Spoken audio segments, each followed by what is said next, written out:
Australia's left-wing extremism has progressively become worse in recent years and more aligned with the socialism and the Communist Manifesto. The socialist movement is evident in high taxes, lower quality of life, increased unemployment, less disposable income, less resource access, increased homelessness, and the general lower standards of living. The following book overview was written in 1984 that depicts how socialist totalitarian movements impact daily life. It is a turning point in calling out left-wing extremism in today's world and a good reason for our next 2028 federal election, and to vote in One Nation as the official opposition or preferably as government. George Orwell's 1984 is important because it is one of the clearest warnings ever written about what happens when a government gains total control over truth, language, history, privacy, and human thought. It is not just a story about one man named Winston Smith. It is a warning about a whole society where the state becomes more powerful than you, the individual, more powerful than the family, more powerful than truth, and even more powerful than living memory. That is why 1984 remains so important today. It teaches that freedom is not just all lost at once. It is lost step by step, first through surveillance, then censorship, then propaganda, then language control, then historical writing, then fear, then forced loyalty, then punishment for dissent. Orwell's warning is simple and powerful. When government becomes the owner of truth, the individual becomes a prisoner. Freedom survives only when people can speak honestly, remember truthfully, think independently, and say that 2 + 2 = 4. Our left-wing propaganda has been increasing in censorship, surveillance, thought police, such as online Facebook comments, looking to lock people up in prison for simply speaking. Everything that is depicted in this book is actually implemented in our Australian society today. So the book does bring up 8 red flags that you can incorporate into your daily life. And notice these, how much they've been forced on the people of the UK, how we're seeing it play out in Europe, and we can see some of the symptoms start to come to the surface here in Australia. So the book is set in Oceania, a totalitarian state ruled by the political party, and its symbolic leader known as Big Brother. Big Brother's face is everywhere. People are constantly reminded that they are being watched. The famous warning, Big Brother is watching you, appears across the world of the novel, creating a society where fear becomes normal. Winston lives with telescreens that can watch and listen to him. He cannot switch them off. He cannot speak freely. He cannot write freely. He cannot even safely think clearly. This is the first major red flag of lost freedom, constant surveillance. When a government watches everything, people stop acting honestly. They become actors in their own lives. They smile when they are angry. They repeat slogans that do not believe. They hinder their thoughts from friends, neighbours, workmates, and even their children. In the book, surveillance is not just about catching criminals. It is about training people to police themselves. The second red flag is control of truth. Winston works at the Ministry of Truth, but the Ministry of Truth produces lies such as propaganda. Its job is to rewrite newspapers, speeches, statistics, and records, so the political party is always right.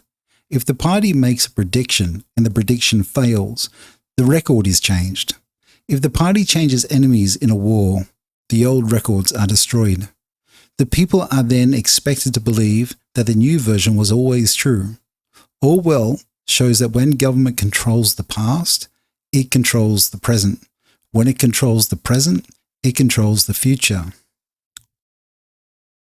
This is why the book relates strongly to left-wing totalitarian states, such as the Greens and Labour, especially those that claimed to act in the name of equality, socialism, or the working class, while in practice building one-party rule, censorship, secret police, propaganda, and forced ideological obedience.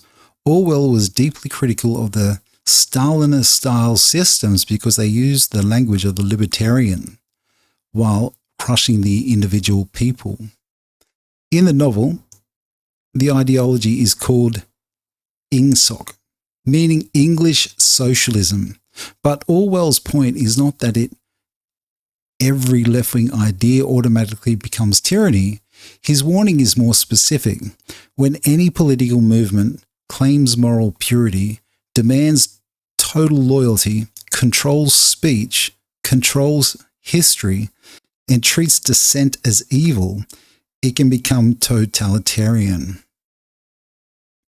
The third red flag is the destruction of language, and we see this in the gender narrative. The 1984 Orwellian book, The Party Creates New Speech.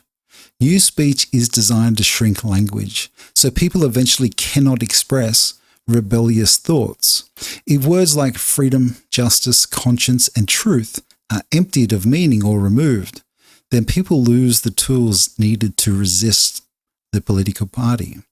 The appendix explains that new speech was created not only to express party ideology, such as your left-wing Greens and Labour, gender-neutral terms, dismantling the nuclear family, demanding that we share everyone's wealth equally, putting more taxes on you to take more from you and force you into poverty. This is one of Orwell's most powerful warnings. Control language, and you begin to control each person's mind. The fourth red flag is forced contradiction. And again, we see this with the gender.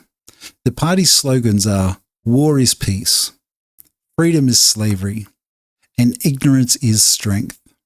These slogans are not mistakes. They are deliberate attacks on your logical way of thinking. They teach people to accept contradictions without protests, such as biological males are females. Lock people in prison for saying that. We see this in the UK. We're starting to see this in Australia. We've already seen the lawsuits. We've already seen the federal government lawsuit that awarded discrimination based on gender. So I'll repeat that again. They are deliberate attacks on logic. They teach people to accept contradictions without any protest. This is called doublethink. Doublethink means knowing something is false, but accepting it as true because the political party demands it. The book explains that the ministries themselves are contradictions. The Ministry of Peace deals with war. The Ministry of Truth deals with lies. The Ministry of Love deals with torture, and the Ministry of Plenty deals with shortages. You can see that in our own Australian political landscape, where there is a major left-wing push to silence free speech, and an even bigger push about misinformation and disinformation, even though whenever people talk, they are giving opinions, and opinions are very rarely factual. They may be a high probability of being accurate, but that is always subject to new enlightened information, because we are only ever speaking from an opinion based on our knowledge that we have to date. And those opinions can change over time when we update our new information. We don't deserve to be locked in prison for simply having an opinion. The fifth red flag is the destruction of the family. In Winston's world, the character in the book, children are trained to spy on their parents. Does that make sense?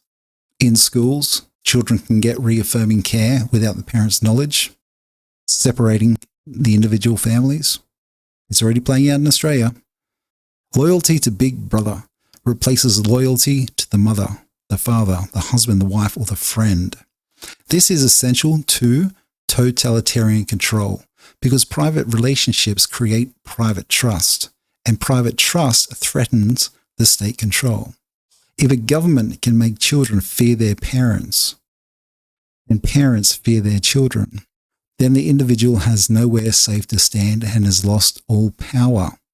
We see this intruding into people's personal families, where schools are able to take control based on what they think is right, when it is such an important aspect of a child's development and can keep the parents completely out of the loop with what's going on in their world. The sixth red flag is the attack on love and private life. In the book, Winston's relationship with Julia becomes rebellious because it is personal, private, and sincere. The party wants to control sex, emotion, memory, and loyalty. It does not want citizens to love each other more than they love the big brother that is watching. Winston and Julia rent a room where they believe they can be alone, but even that room is a trap.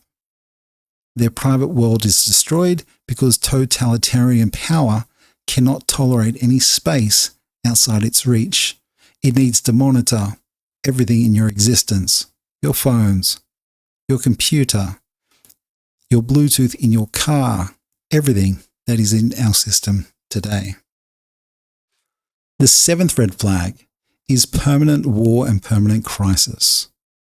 Oceania is always at war. The enemy can change overnight, but the people must instantly accept the new story. War keeps people afraid, poor, angry, and obedient. It gives the government an excuse for shortages, sacrifices, surveillance, and repression. A population living in permanent emergency becomes easier to control. The left-wing politics do this extraordinarily well. The climate change putting absolute fear into the young people's lives, the absolute fear into everyone's life, the forced expenditure that you must empty your pockets on all these new market items. Yet the climate change debate remains to be seen because it causes more destruction than benefit. It actually facilitates, as we've seen on Channel 7 reviews, that you have child slavery involved, that you still have to enslave people to produce the cobalt, to produce the lithium, so we can live in this fantasy world here in Australia, that we are contributing to something bigger when we ourselves are being played like a puppet, in my humble opinion. The eighth red flag is punishment for thought, not just actions anymore. Winston's real crime is not violence. It is thought crime. He writes a diary. He remembers, he questions, he wants truth. In a free society, these are normal human acts. In the book, they are deadly threats when you use truth. Winston realizes that thought crime is death because the party control and cannot allow even inner disagreement to survive. We see that since January 2026. The so-called hate speech laws don't even have to incite violence. They don't even have to be calling big groups or mobs of people to target someone. They just have to cause a little bit of harm and you can be in prison for 15 years. You need to wake up, Australia, and consider who you're voting at the ballot box, because it will be too late. I genuinely hope that you read 1984, George Orwell's prediction of the future, because it is extraordinarily accurate to today. But also read 50 years before that book, in the 19th century, the Communist Manifesto and the 8 points to implement communism in Australia. Extraordinarily troubling. But that is why the George Orwell 1984 remains so important. It teaches that freedom is not lost all at once. It is lost step by step, first through surveillance, then censorship, then propaganda, then language control, then historical rewriting, then fear, then forced loyalty, then punishment or dissent. Orwell's warning is simple and powerful. When government becomes the owner of all truth, the individual becomes a prisoner. Freedom survives only when people can speak honestly, remember truthfully, think independently, and say that 2 + 2 = 4. It is extremely important because democracy is the reciprocal acknowledgement of each other's human rights and the freedom of thought, belief, speech, And we don't need to agree on anything. But that doesn't mean that we lose those human rights. What George Orwell is predicting is pretty much the collapse of democracy and the implementation of socialism and communism into dictatorship. Be careful who you vote for, because I personally think, from my political opinion, that one nation does offer the best solution to our current problem. We are all seeing this play out against our lives. Thanks for listening. I'll see you on the next one.